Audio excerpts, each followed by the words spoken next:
For everyone that's ever told you to invest in real estate and say it's probably the best investment that you can make today and for the future to come, have they actually told you why, as well as, what is the actual benefit of investing in real estate? For everyone that's actually told you to invest in real estate, this video would give you a little bit more insight. Don't worry, we just got you covered.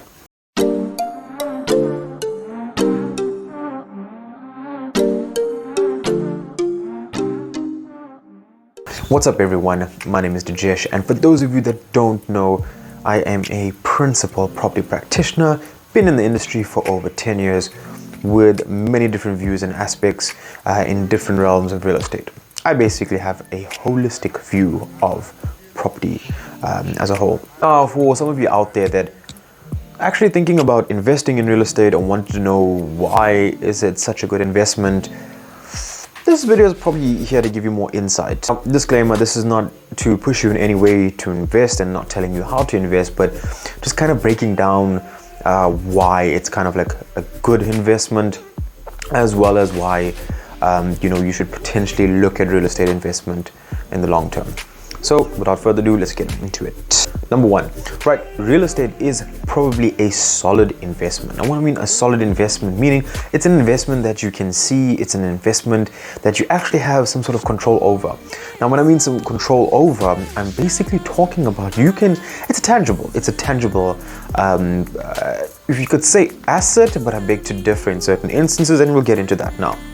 But it is a tangible asset that you get, that you can see, and it's something that you actually have control.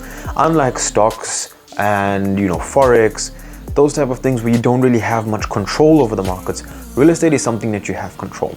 So investing in real estate is something where you have this control, where you've purchased it for an X amount, you can rent it out, you can actually see your investment, you can physically collect cash from your rentals, you're dealing with certain clients from your rentals, and pretty much that's what we mean by tangible. It's an asset that you can actually see, and that you have control. When you mean you have control, you actually have control as to who you put in there as a tenant, what you want the place to look like, control as to roughly what you want to resell it for at a later stage.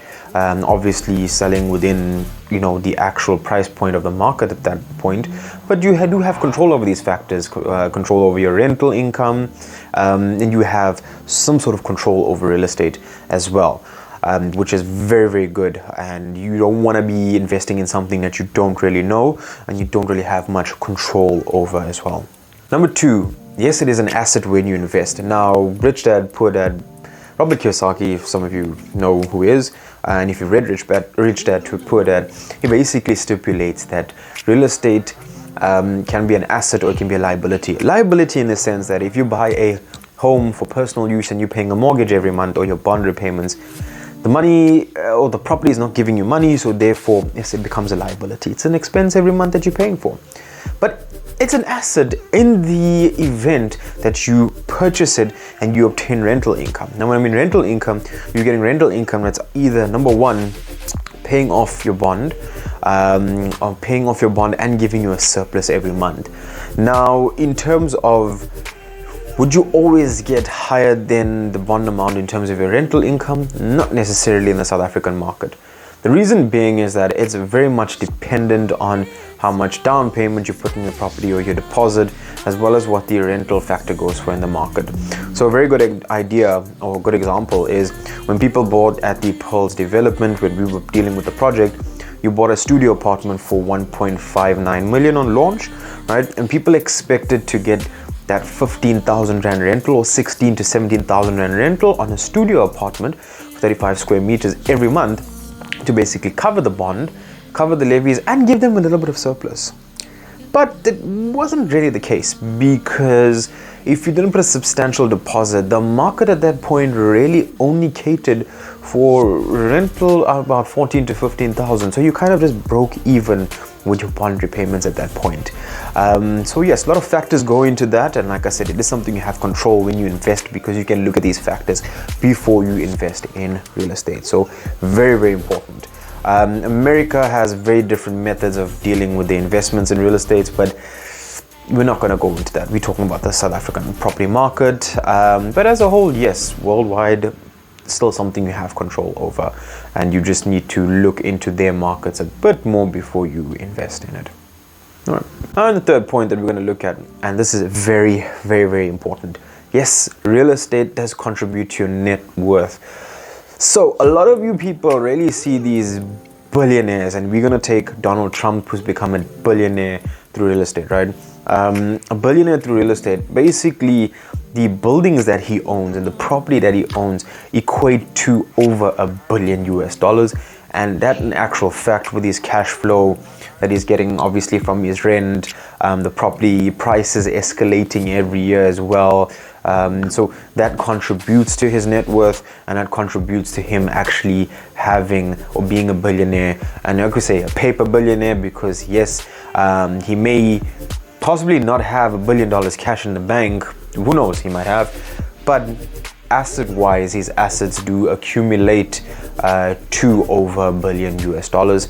And yes, so pretty much if you own a property right now, I'm just saying, that was freehold, bought at R1 million, and it escalates every year, so technically you are a rand millionaire.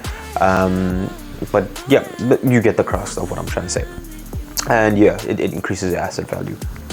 Before, if I'm not mistaken, very, very, very, very, very important, real estate is or we could put it this way, one of the 3 important pillars of wealth. So when you talk about pillars of wealth, they talk about business, real estate, stocks, and stocks pretty much. So real estate, yes, is one of the 3 pillars of wealth, and real estate is a safer option, because investing in real estate, you know, this is how much I've invested in, this is what my bond repayment every month is, this is how much I can get from a rental should it be occupied, and if it's not occupied, this is basically what I have to pay the bank every month until it's occupied, right? Kind of simple. You kind of know this is what you need to pay for. Business, stocks. Business, on the other hand, is something you've got to get funding, you've got to start it up, you've got to ensure that you make a profit or just break even, then still pay yourself a salary. So there's lots of processes in business to create wealth through business.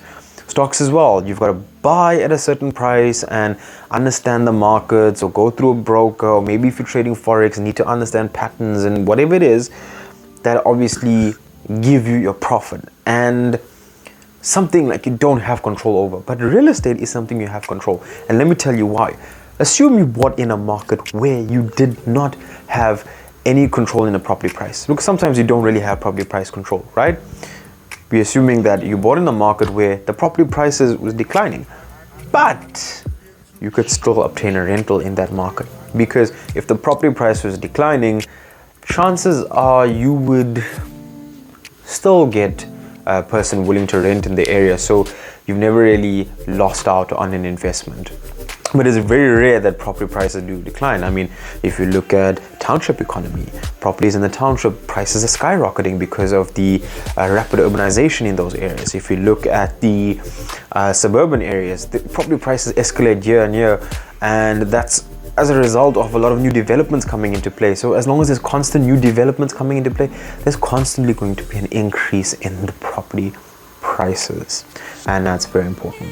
So this is basically just a general video as to, you know, why it's kind of like a safe option to invest in. But yes, when you are looking to invest, always sit with a proper property professional. When you're looking at a specific market, such as myself or anybody in the industry that is knowledgeable, and you look at the specific property and you go through the details before making those investments in the property.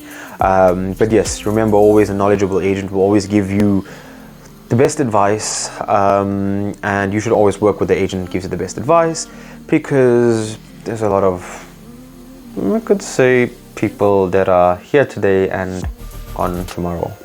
My name is Jesh. Thank you so much for watching my videos, and please do like, comment, share and subscribe, and tell your friends about me. And I've got some very exciting news coming up with possibly a new development, which I will be documenting those videos as it comes out. Thank you so much for watching my video, and see you in the next one.